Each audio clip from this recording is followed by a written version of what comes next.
ఇవాళ ఎల్లిపాయ కారానికి రెసిపీ చూద్దాము.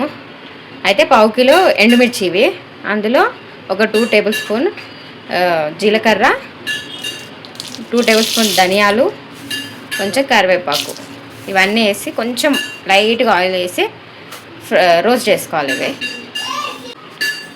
ఇవన్నీ రోస్ట్ అయిన తర్వాత మనం ఎల్లిపాయలు యాడ్ చేసుకోవాలి. ఆ ప్రాసెస్ చూద్దాము. ఫస్ట్ ఇవి రోస్ట్ చేసుకుందాం. కొంచెం కరివేపాకు, ఒక గుప్పెడు కరివేపాకు,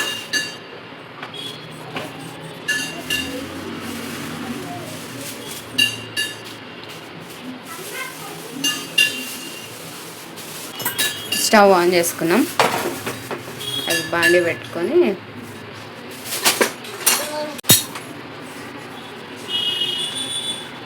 కొంచెం ఆయిల్, ఒక 3 స్పూన్స్ ఆఫ్ ఆయిల్, అది మంచిగా రోస్ట్ చేసుకున్నాం. హై ఫ్లేమ్లోనే రోస్ట్ చేసుకోవాలి.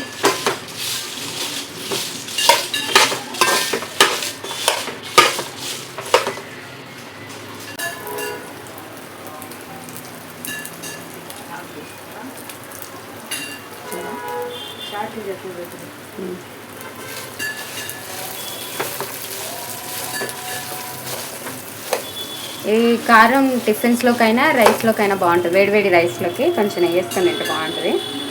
నోరు ఎప్పుడైనా నోరు బాగాలేనప్పుడు కూడా తినొచ్చు, బాగుంటుంది.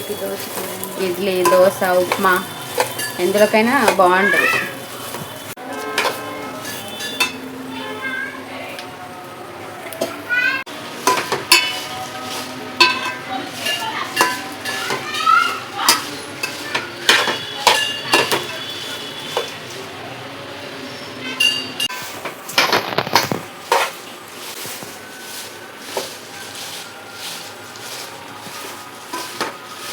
అట్లా కలుపుతూనే ఫ్రై చేసుకోవాలి, అప్పుడు ఈవెన్గా ఫ్రై అవుతాయి అన్నీ.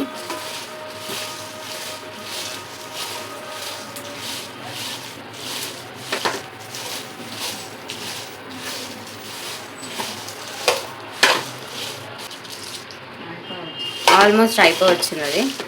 ఇది ఎక్కువసేపు ఫ్రై చేసినా కూడా చేదు వచ్చేస్తుంది.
అవి బాగా రోస్ట్ అయిపోయినాయి, ఇంకా ఆఫ్ చేసుకుందాం.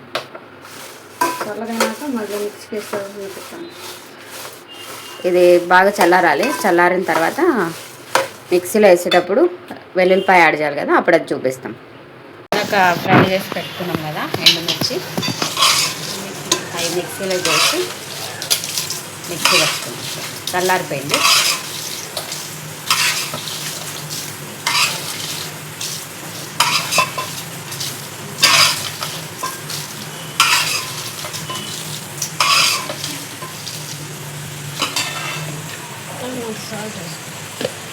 సాల్ట్ ఇప్పుడే యాడ్ చేసుకోవాలి.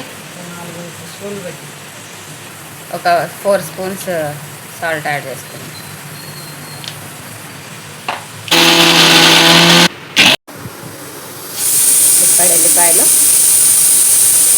గుప్పెడు ఎల్లిపాయలు యాడ్ చేసుకున్నాం. ఇప్పుడు ఇవి కూడా కలిపి మిక్సీ పట్టుకున్నాం.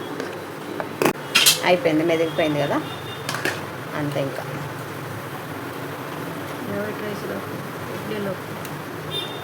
ఇది టిఫిన్స్లోకి వైట్ రైస్లోకి వేడివేడి అన్నంలోకి అయితే బాగుంటుంది. ఎప్పుడైనా ముద్దపప్పు నెయ్యి వాటి కాంబినేషన్లో తినొచ్చు. ఇది ఎప్పుడైనా నోరు బారలేనప్పుడు కూడా తినొచ్చు. ఇది ఒక 1 మంత్ వరకైనా స్టోర్ ఉంటుంది. చేసుకునేటప్పుడే ఎక్కువ క్వాంటిటీ చేసి పెట్టుకుంటే రైస్లోకి టిఫిన్స్లోకి తినొచ్చు.